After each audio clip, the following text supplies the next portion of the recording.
If you like what I do, please consider subscribing to the channel if you haven't done so already, join the Patreon page, and purchase something from one of my online stores. Every little bit helps. Thank you.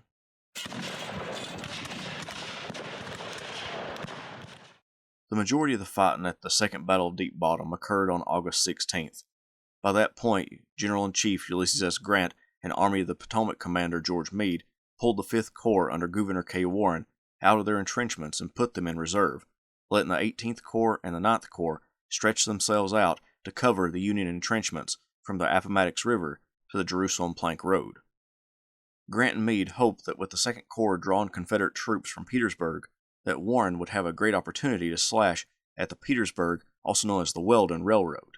And to go even further, if enough troops were drawn away from the Petersburg front, Warren could flank the Confederates out of their entrenchments.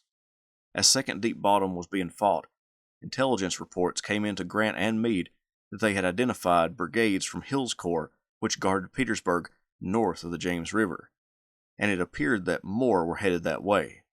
Grant, though not completely convinced enough troops had left the city, released Warren on his attack. On August 18th, before Warren left, tools and implements to destroy the railroad tracks were distributed to his men, and then they set off at 4 a.m., with the leading troops making it to the general area around Globe Tavern by a little after 7 a.m.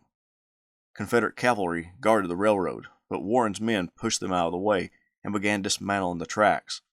One soldier recalled, "At the word of command, every man took hold of the rail and lifted the track, ties and all, bodily from the roadbed, while the troops on the right rolled the huge ladder in one direction. Those on the left rolled it in the opposite direction, forming an immense screw, until finally it was forced to pieces. When the ties were gathered together in piles short distances apart, and the rails laid crossways on top, and fires applied, and the destruction was complete. The rails, becoming red hot in the middle, were taken off and bent round and round a telegraph pole or a tree most convenient, and not a rail left was used again. Charles Griffin's division stayed near the Globe Tavern and kept destroying the tracks, while Warren prepared the rest of his corps to push north in an attempt to flank the Confederates in Petersburg. He sent Romaine Ayres's division north along the railroad to attack rebel skirmishers, but the terrain and heavy forest disrupted their battle line, placing Joseph Hayes's brigade out front, with Nathan Duchesne's brigade behind them about 70 yards, and the 15th New York Heavy Artillery, constituting Ayres's 3rd Brigade, even further back. Next, Crawford's division was supposed to move up and extend Ayres's line to the right, but the heavy rain and terrain led to miscommunication and ill-timed movements, resulting in Peter Lyle's brigade moving to the right of Ayres, but produced a 160-yard gap in the line. The other brigades of Crawford's division also began their mistimed movement. The whole movement by Warren's corps was observed by Confederate cavalry, and that information was relayed to Pierre-Gustave Toutant Beauregard in Petersburg.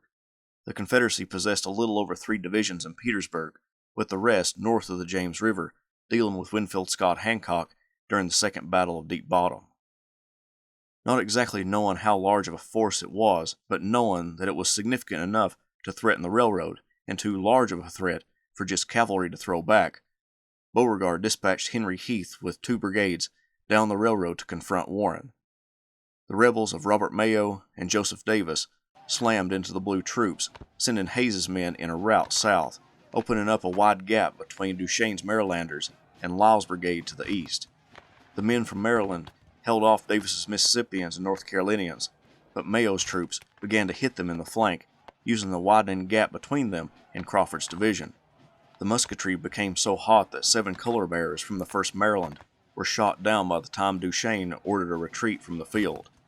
The retreat quickly became a rout as the rebels bore down on them with their weapons in close pursuit. A member of the 39th Massachusetts recalled his wounding. Just as I rose, a bullet struck me in the right side, broke the 8th rib, and entered the lower lobe of the lung. I was taken off the field, along with the colonel, to the field hospital just back of us. Sergeant Elbridge Bradshaw and Private George N.B. Thomas, both of Company H, were leading me, and while thus supporting me, the latter was shot in the wrist, in consequence of which, hesitating a moment, he was captured. The Union brigades began to reform to defend themselves against the approaching Confederates, but reinforcements were desperately needed. Ayres called on Warren to send additional troops, Warren, before Ayres ever asked, sent William Hoffman's brigade of Lysander Cutler's division to aid Ayres's men, positioning them between the 15th New York Heavy Artillery and Duchesne's brigade.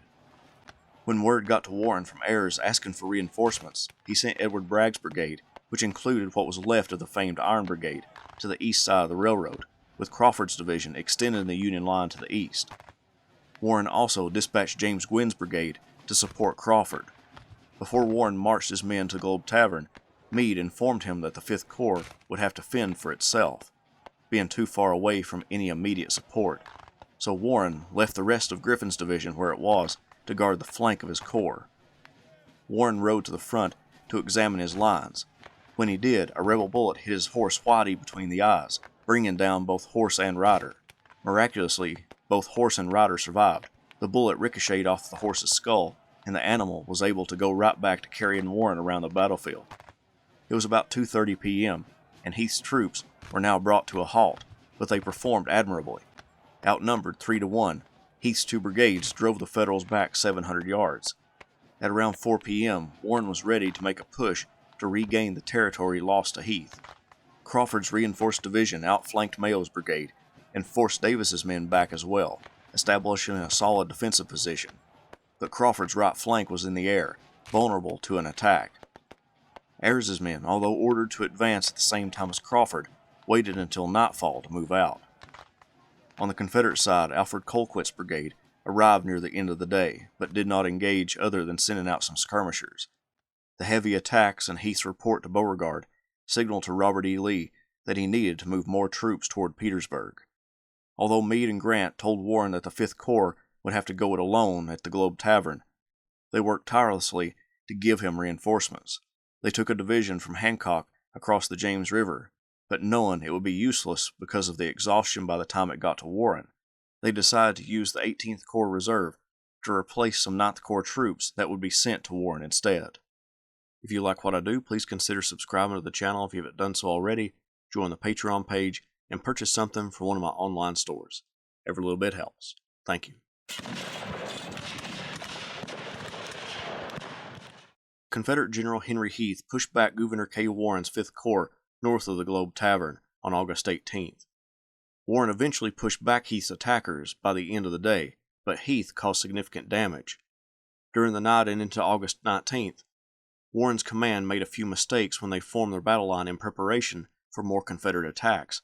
He wanted Edward Bragg's brigade of Lysander Cutler's division to extend William Hartshorne's brigade, making up the picket line to the northeast. However, miscommunication led Bragg to extend the picket line to the southeast. The reason Warren wanted his pickets to extend to the northeast was to give him ample warning if a Confederate attack was coming from the right, which would be attacking his weakest flank. Crawford's division's right flank was in the air and susceptible to an attack, but with Bragg misplacing his picket line, Warren's entire battle line became compromised.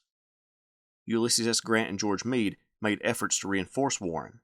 The 9th Corps Division of Orlando B. Wilcox made it to Globe Tavern, where Warren placed it as a reserve. More 9th Corps troops were on the way.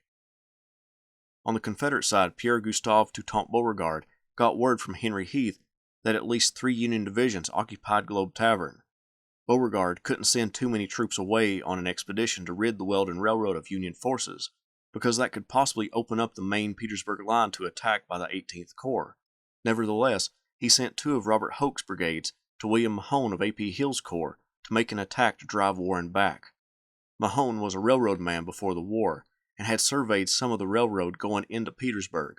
He knew the terrain around Globe Tavern extremely well and proposed a plan to use a ravine to sneak his troops close to the picket line without being detected and hit the enemy in the exposed flank. He knew the terrain wouldn't allow Warren to cover the entire ground requisite to guard the Union right flank, and Mahone was right. The precarious 5th Corps line stretched from just west of the railroad to the 9th Corps near the Jerusalem Plank Road. Between 3:30 and 4 p.m., Mahone's men, using the ravine, approached the Union picket line within 20 yards before the enemy saw them, and charged through the Union soldiers. In one swift movement, Mahone's men broke into the Union rear. When he performed that maneuver, Heath was to attack to keep pressure on the Union front, so Mahone could threaten the rear.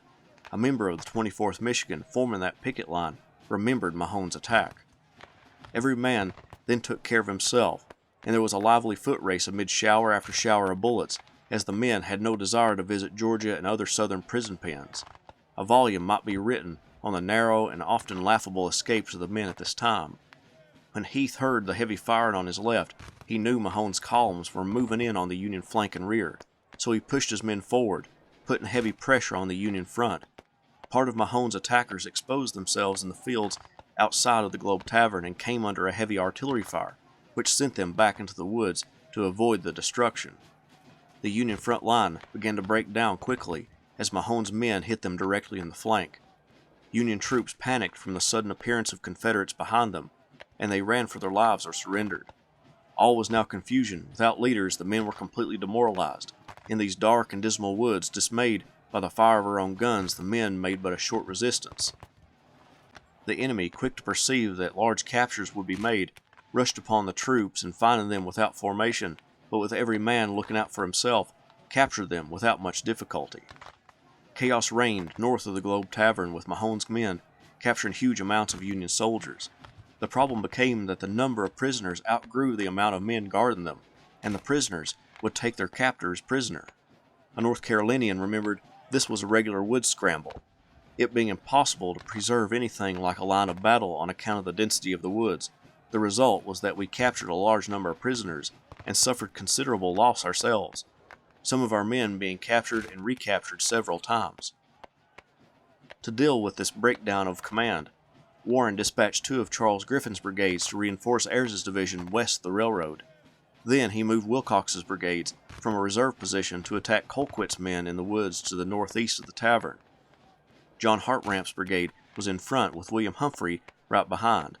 Humphrey maneuvered to the left of Hartramp, expanding the Union front and pushing on toward the ground given up near the railroad. Coming up to support Warren was the 9th Corps Division of Julius White. With Joseph Barnes on the left and Gilbert Robinson on the right, the Union division moved forward to help their fellow 9th Corps soldiers. As Union reinforcements got to the field, Mahone was searching for more troops to land the death blow to Warren. He felt that he only needed one more good push to completely rout the enemy. His only reserve was his old brigade under David Weisiger. Colquitt and Clingman's brigades were virtually useless. Most of the men were used to move prisoners to the Petersburg lines. When Mahone asked Colquitt where the rest of his brigade was, Colquitt responded by pointing to about 150 men and saying, "These are all I have left." Undeterred by the lack of men, Mahone sent Weisiger's brigade south, where they made contact with White's division. The outnumbered rebels pulled back their flanks to better protect themselves. The brigade was bolstered by a few men from Colquitt's brigade, who remained at the front, not taking prisoners to the rear.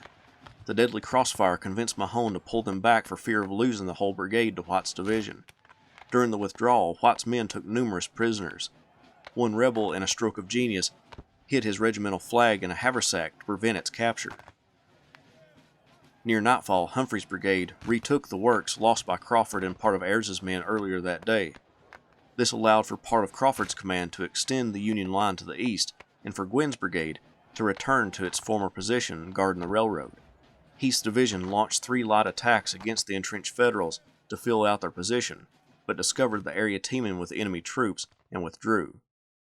Despite being unable to drive them away from the railroad, a member of the 12th Virginia wrote, "I feel much better satisfied when our division is engaged because I know it is in good hands and will go farther and do more than any other division."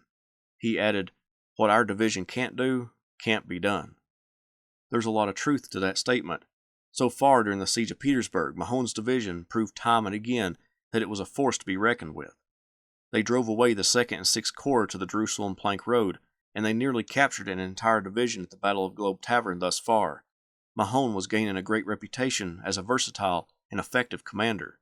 As one historian put it, outnumbered by at least 15 brigades to 5 in infantry, and even more disproportionately in artillery, the Confederates had performed one of the war's most amazing feats of arms, despite their failure to attain their objective, knocking the Unionists off the Weldon Railroad.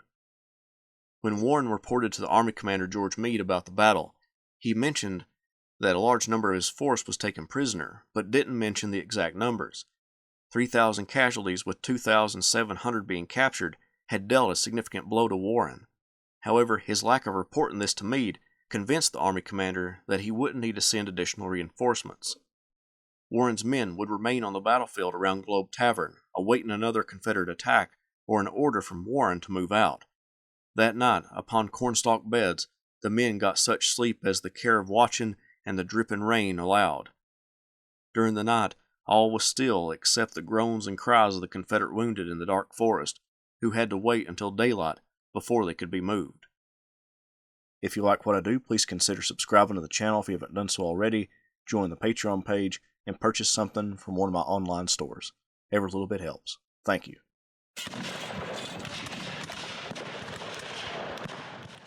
Robert E. Lee dealt with multiple threats at the time of the Battle of Globe Tavern. Winfield Scott Hancock in the 2nd Corps was across the James River, but was slowly moving back across to the south side. The Weldon Railroad south of Petersburg was being captured by Gouverneur K. Warren's 5th Corps. Pierre-Gustave Toutant Beauregard stripped the Petersburg front of all available troops to send to A.P. Hill in order to attack the 5th Corps south of the city. If he sent more, it could mean disaster if the 18th Corps attacked the lightly held area near the Appomattox River. On August 20th, despite the dangers to Petersburg, Lee and Beauregard deemed it necessary to throw back Warren. Beauregard summoned Bushrod Johnson, one of his division commanders, to supply a brigade of men to A.P. Hill for the attack. Instead of sending an already formed brigade, he sent 4 regiments, one taken from each of his brigades that was held in reserve. These units hadn't fought together, and after seeing what Johnson sent him, Beauregard sent them back to their reserve position. According to one historian, the whole day was wasted by the Confederacy. On the 19th, Mahone captured a large segment of Warren's force and dealt them considerable damage, but given the Federals' time, only allowed them the ability to dig in and fortify their position on the Weldon Railroad. A member of the 147th New York recalled, "Through the night, cold and rainy, the men labored faithfully, and the morning dawned upon a formidable line of breastworks, stoutly made and tastefully finished. These works were erected under peculiar disadvantages. The night was very dark, with frequent showers, which kept the clothing of the men saturated with water during the entire night, this rendering labor very difficult, and added to this, the men were almost broken down from the effect of excessive fatigue of the 3 days previous. For the erection of these works, under the circumstances, I think the 147th is entitled to as much credit as if it had fought and won a great battle." Mahone was incredibly familiar with the landscape in and around Petersburg, which led to his successful attack on August 19th. However, one man knew the ground much better than him, a Petersburg native named Roger Pryor. Pryor graduated from the University of Virginia, ran a successful newspaper in Virginia, and toward the end of the 1850s and until 1861 represented Virginia in the U.S. House of Representatives. A fire-eaten secessionist, Pryor battled in Congress with abolitionists, and when he challenged one to a duel, the opponent picked bowie knives for them to use, and Pryor backed out. He traveled to Charleston, South Carolina in the early months of 1861 to urge the firing on Fort Sumter, and when the Civil War broke out, he joined the 3rd Virginia Infantry, rising up to brigadier general, but proved inept at large command. He resigned in 1863, only to join the Confederate cavalry as a private and scout. It was Pryor who Mahone chose to reconnoiter the area. Pryor climbed a tree to view the Union position. He could see Ayres's division, with their left flank in the air, unguarded, but he couldn't see beyond them to notice Charles Griffin's division east of the railroad and Globe Tavern. He didn't investigate further, and declared to Mahone that Ayres's men constituted the left flank of the Union Army. On August 21st, Hill and his 2 division commanders, Henry Heath and Mahone, were ready for the attack. Mahone was given additional troops for the planned assault, arousing them at 2 a.m. for their march to hit what Mahone thought was the flank of the Union Army. A little before 9 a.m., a Confederate artillery barrage opened on the dug-in Union troops, silencing one Federal artillery battery and causing destruction in the ranks of the Blue Infantry. Colonel Duchesne, commanding the Maryland Brigade and Romaine Ayres's division, was decapitated by a cannonball, and command went to Colonel Samuel Graham. When Mahone's force approached what they thought was the Union flank, they quickly realized that they were horribly mistaken and misled by Pryor. Hill conferred with Mahone and agreed that they would continue the attack, but that Johnson Hagood's brigade would need to move to the right to protect the main body's flank. Mahone went to Hagood's command to put it in the proper place with Hill remaining with the main force and sent it into battle.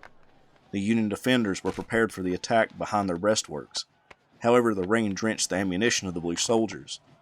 It was a continuous snapping of caps until the exploding caps had dried the powder sufficiently to burn and generate gas enough to blow the ball out of the gun.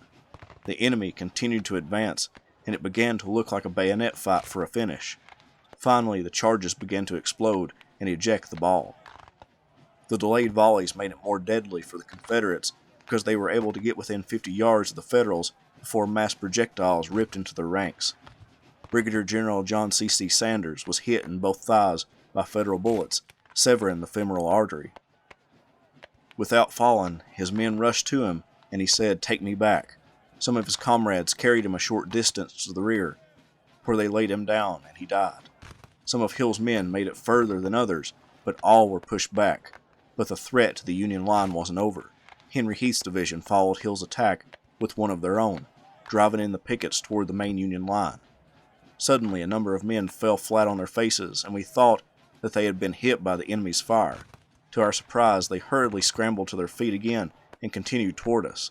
A few steps more, and again they plunged to the ground.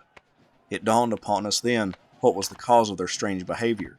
They had tripped over the telegraph wires, stretched about a foot high along the ground. The men, too, realized what was the matter, and they carefully picked their way the rest of the distance, being greeted with laughter as they approached. They, however, were in no mood to enjoy the merriment. William McRae's brigade began to hug the ground as musketry and canister fire flew over their heads. They waited for word that Mahone's attack was a success before launching themselves against the main Union fortifications. Soon, behind them, two other brigades of North Carolinians, under John L. Harris and John R. Cook, advanced across the fields and timber north of the Globe Tavern. The Union troops stopped them, just like they did McRae. Anticipating an attack on his left flank, Cook stopped a little shorter than Harris. To the south, Hagood was preparing his men for their own attack, unaware that the previous assaults failed. His South Carolinians advanced toward the enemy fortifications and came under a withering fire. Hagood quickly recognized that it was hopeless to continue the attack, but the roar of battle prevented his men from hearing his command to halt and fall back. Quickly, blue troops came out of their entrenchments and began to encircle the Southerners in a thin line. Captain Dennis B. Daly, the provost marshal of Lysander Cutler's division, rode out to demand the rebels surrender. Some of Hagood's men began to surrender, many stopped fighting altogether, and some continued the fight, but most of the firing stopped as both sides watched what was going to happen next. Hagood knew that if his men surrendered, the entire brigade would be lost, so he rode up to Daly and told him his men wouldn't surrender and to hand the flag of the 11th South Carolina back to him. Daly refused and an argument ensued. Finally, Hagood asked a final time whether Daly would give the flag back to him. Daly defiantly said no. Hagood drew his pistol and shot Daly. As the provost reeled in his saddle and fell, Hagood grabbed the reins of his horse, and a staff member grabbed the flag. Hagood then led his men out of the encirclement, but at a terrible cost. Of the 740 officers and men who went into battle, only 449 came back, a devastating loss to Hagood's command. Mahone encountered Robert E. Lee on the battlefield, who came to look over the engagement. He told the army commander that if he was given 2 more brigades, he could throw the Union from the railroad. Lee called up for troops from Charles Field's division north of the Appomattox River to Petersburg. As Confederate troops moved toward Globe Tavern, Ulysses S. Grant and George Meade ordered 9th Corps troops and 2nd Corps troops to reinforce Warren. By the afternoon, Lee's requested reinforcements were in Petersburg. Lee realized it was too late to launch another attack against Warren. At nightfall, Lee ordered any attempt to dislodge the Union from the Weldon Railroad abandoned and pulled his troops back to Petersburg. The Battle of Globe Tavern ended with the Union suffering 4,279 casualties, with 2,879 of those being prisoners. The Confederacy lost around 2,400 soldiers, with about 800 being prisoners. Lee wrote a report to President Jefferson Davis explaining the military situation after the failed attempt to dislodge Warren from the railroad. Dislodging the enemy could not be accomplished even with additional troops, without a greater sacrifice of life than we can afford to make, or than the advantages of success would compensate for. The proximity of the enemy and his superiority of numbers rendered it possible for him to break the road at any time, and even if we could drive him from the position he now holds, we could not prevent him from returning to it or to some other point, as our strength is inadequate to guard the whole road. The South Side Railroad and the Richmond and Danville Railroad were still not usable, so this meant that Richmond and Petersburg were about to endure lean times as food reserves became depleted. It would be about 6 weeks before the fall harvest could replenish their food supply. To compensate for the loss of supplies coming in from the railroad, Lee organized a wagon train to bring supplies in along the Boydton Plank Road into Petersburg. Lee added to his note to the President, "Without some increase of strength, I cannot see how we are to escape the natural military consequences of the enemy's numerical superiority."